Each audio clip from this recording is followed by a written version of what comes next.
Hello, j'espère que vous allez bien, que je vous retrouve en pleine forme. Aujourd'hui, il fait soleil personnellement chez moi, donc je suis super contente. Donc aujourd'hui, je vous retrouve pour vous parler de mon top 5 de livres de développement personnel. Je suis super contente de vous parler de ça parce que vraiment la lecture pour moi, depuis 2 ans à peu près, c'est devenu hyper important. J'avais hâte de vraiment vous présenter mon top 5 de livres à lire parce qu'ils sont juste amazing, insane, on adore. Et franchement, ça m'a vraiment aidé dans mon développement personnel de lire tous ces livres. Donc, je vais vous présenter chaque livre en détail dans cette vidéo. C'est parti!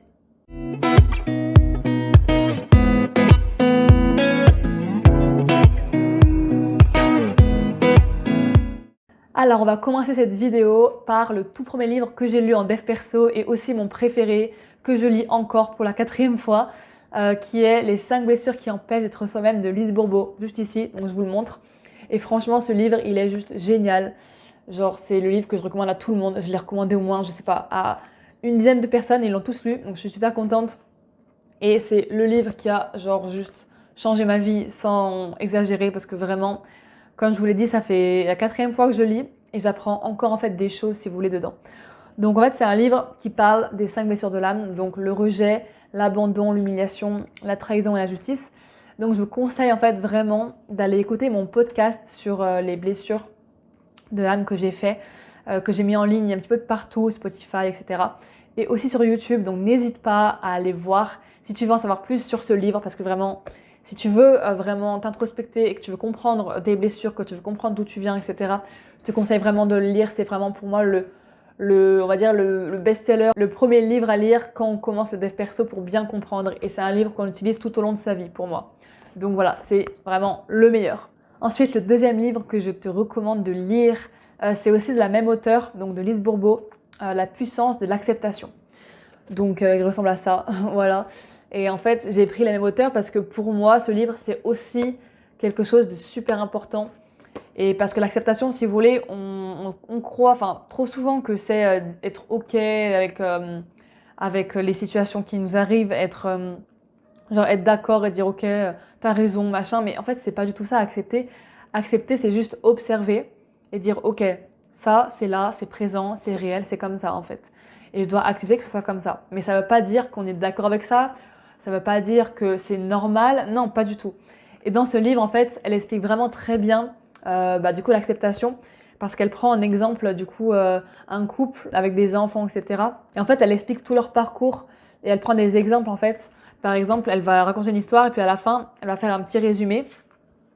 Qu'est-ce qu'il y a à retenir de ce chapitre? Elle va aussi faire des petites apartés sur, par exemple, qu'est-ce que c'est l'ego, qu'est-ce que c'est l'amour inconditionnel, qu'est-ce que c'est le vrai amour, parce que ça, des fois, on oublie trop souvent. Donc voilà, vraiment un livre que je recommande. En fait, c'est vraiment chronologiquement pour moi la suite des 5 blessures, parce que du coup, ça va très bien ensemble en fait. Après, vous pouvez aussi lire le livre de Lise Bourbeau, La guérison des 5 blessures, mais je l'ai pas mis dans mon top 5 parce que sinon, ça allait faire trop de livres sur la même auteure. Et peut-être que ça va peut-être pas parler à tout le monde non plus, mais en tout cas, vraiment c'est super simple à lire. En plus, elle utilise un vocabulaire très simple et on comprend vraiment tout. Donc pas besoin d'être calé dans le perso ou d'avoir fait, je sais pas, plein d'expériences sur ça. Non, vraiment tout le monde peut le lire. Alors après, le 3e livre, c'est de Natasha Calestrémé, La clé de votre énergie. Donc il se présente comme ça. Et lui, vraiment, il est super bien. Après, je pense que c'est mieux de commencer par les 2 premiers que je vous ai présentés que lui.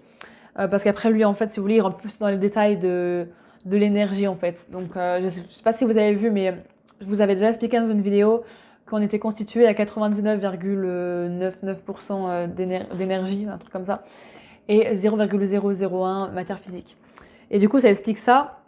Elle reprend un tout petit peu les 5 blessures, mais vraiment à peine. Donc c'est pour ça que je vous conseille de lire les 5 blessures avant celui-là. Et en fait, il y a plein de protocoles à l'intérieur pour vous permettre de retrouver de l'énergie. Donc par exemple, je vous montre un petit peu, voilà. Donc là, par exemple, on a le protocole 7, se libérer des héritages émotionnels. Donc il est juste ici. Et on a aussi le protocole 8, couper les liens de souffrance. Voilà, en fait, c'est des protocoles qui vont permettre de libérer les blocages. Et qu'on y croit ou qu'on n'y croit pas, je vous jure que ça marche. Vous pouvez vraiment être cartésien et lire ce livre tout en faisant les protocoles, même si vous êtes un petit peu dubitatif. Mais je vous jure que ça marche et ça vous permet vraiment de retrouver votre énergie, que ce soit avec quelqu'un qui est déjà décédé ou quelqu'un de vivant, quelqu'un qui vous bouffe d'énergie à longueur de journée. Et c'est juste incroyable, donc je conseille à 2000%. Ensuite, le 4e livre que je vais vous présenter, c'est Les 4 accords Toltec de Don Miguel Ruiz. Et celui-là, il est vraiment bien pour vraiment un petit peu casser ses croyances limitantes ou du moins plutôt ouvrir sa vision des choses et essayer de penser différemment en fait, avoir un autre angle de vue, un autre point de vue. Et je pense qu'il est vraiment bien pour s'ouvrir l'esprit par rapport à ça. Donc par exemple, l'un des accords qu'il y a à l'intérieur, c'est ne pas prendre les choses personnellement. Voilà. En fait, c'est juste des accords qui vous aident à être vraiment plus heureux dans votre vie et vous détacher de tout le mental, de toutes les choses qui vous pourrissent la vie, qui vous blessent en fait, toutes les peurs que vous avez, les insécurités, etc. Et vraiment, moi, je pense que c'est un des plus difficiles à tenir pour moi, c'est de ne pas prendre les choses personnellement. Et ça, c'est super dur parce que des fois, quand vous arrive quelque chose, du coup, personnel, c'est compliqué de ne pas prendre les choses personnellement, quoi. Mais bon, après, voilà, on peut pas être parfait. En tout cas, ce livre vous aidera à vraiment ouvrir votre esprit sur plein de choses. Et je pense qu'aussi la plupart des gens peuvent le lire parce qu'il est quand même relativement simple à lire. Et pour finir, le 5e livre que je veux vous présenter, c'est Réfléchissez, devenez riche de Napoleon Hill. Et ça, c'est un livre vraiment puissant. Ça, c'est plutôt au niveau des croyances par rapport à l'argent qu'on a. Et ça, je pense que c'est vraiment bien parce que quand on est français, en général, on a beaucoup de croyances limitantes par rapport à l'argent. Moi, la première. Et c'est vrai que dans notre pays, c'est assez tabou de parler d'argent. Et là, on vous dit vraiment que, en fait, vous n'avez pas besoin de travailler 12 heures par jour pour bien gagner votre vie. Et ça, je suis persuadée que c'est vrai parce qu'il y a plein de gens qui travaillent, je sais pas, allez, 5-6 heures, tu vois, et qui gagnent très bien leur vie juste parce qu'en fait, ils ont développé un autre mindset. Et vraiment, ça vous permet de comprendre aussi un petit peu plus la loi d'attraction, qui est très bien expliquée aussi dans ce livre. Donc vraiment, c'est un livre que je recommande. Donc voilà, j'ai fini de vous présenter les 5 livres pour moi qui sont les plus impactants dans ma vie. En tout cas, voilà, ceux que je préfère également. Après, il n'y a pas forcément d'ordre, mais vraiment, comme je vous dis, je vous conseille de commencer par les 5 blessures qui empêchent d'être soi-même, plutôt que de commencer par le livre de Napoleon Hill.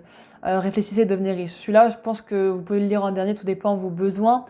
Mais voilà, pour moi, c'est plus important de travailler sur ses blessures profondes plutôt que de son rapport à l'argent. Pour moi, ça vient ensuite. Déjà, on règle déjà les gros traumatismes et puis après, on verra ça. À part si c'est vraiment votre truc à régler en premier. Mais voilà, en tout cas, il n'y a pas d'ordre. Vous faites comme vous voulez. Moi, je suis ravie de vous avoir présenté ça. N'hésitez pas à me dire si vous les connaissez déjà, ces livres, si vous les avez déjà lus, entendu parler ou que vous comptez les acheter. Parce qu'ils sont vraiment pas chers et ils sont super impactants. Vraiment, pour moi, ça a changé ma vie. Donc voilà, c'est tout pour moi dans cette vidéo. N'hésitez pas aussi à me suggérer des sujets de vidéos que vous aimeriez entendre, ça me fait super plaisir. Donc je suis ravie de vous lire encore une fois. Je vous fais des gros bisous et je vous dis à la semaine prochaine. Ciao ciao!